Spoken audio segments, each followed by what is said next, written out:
जब ईसा को घर से निकालने की पूरी कोशिश करने लगती है चाची, तो सूरज उसे बचा तो लेता है और फाइनली वो जो पैसे चुरा रही थी यानी इसकी बहन, वो उससे भी रोक देता है। तो चीजें तो कॉम्प्लिकेटेड होती है जो कहीं कहीं दोनों को एक दूसरे के करीब भी लाती है, लेकिन यहाँ से मजेदार चीजें भी होने लगती है। जैसे कि अब जो सूरज उसे बचा लेता है, घर वालों के सामने जब पैसे देने की बारी आती है तो पैसे तो होते नहीं, लिफाफा खाली होता है। तो चाची गुस्सा होती है और वो ईसा को घर से निकाल देती है। अब निकालने के लिए वो बाहर ले जा रही होती है, तब तक सूरज रोक लेता है और वो बोलता है कि दरअसल इन्होंने एक गलत लिफाफा उठाकर लेकर चली आई हैं, असली लिफाफा मेरे पास है। वो दिखाता है उसमें पैसे होती हैं और चाची छोड़ देती है। ईसा भी यहाँ रुक जाती है, लेकिन ईसा को समझ नहीं आता कि आखिर ये कैसे हो सकता है, और कहीं तुमने तो नहीं ना चुराया। तो बाद में जब ये गाड़ी धो रहा होता है तो उसके पास जाकर के बोल देती है, तो बताता है कि मैं गुंडा हूँ, चोर नहीं हूँ और मैं पैसे नहीं चुराता, क्योंकि मुझे पता है कि पैसे कितनी मेहनत से कमाया जाता है।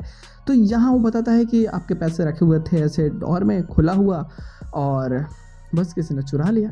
अब इसे लगता है कि शायद कहीं सूरज की भाभी ने तो नहीं चुराया है, लेकिन फिर भी वो कुछ ज़्यादा चीज़ें नहीं बोलते, लेकिन वो थैंक्स बोल रही होती है, जैसे कि अब सूरज उसकी मदद कर रहा है। और थोड़ा वक्त बाद जैसे गुरु पूर्णिमा है तो सभी लोग अपने अपने गुरु के लिए गिफ्ट लेकर के जाते हैं, ये भी चाची के लिए गिफ्ट लेकर के जाती है। और ये वही मोमेंट होता है जहाँ सब समझो कि उनके दिल में थोड़े से सॉफ्ट इसकी भावना बनने लगती है कि हाँ यार ईसा उतनी गलत नहीं है जितनी गलत ये चाची समझती है।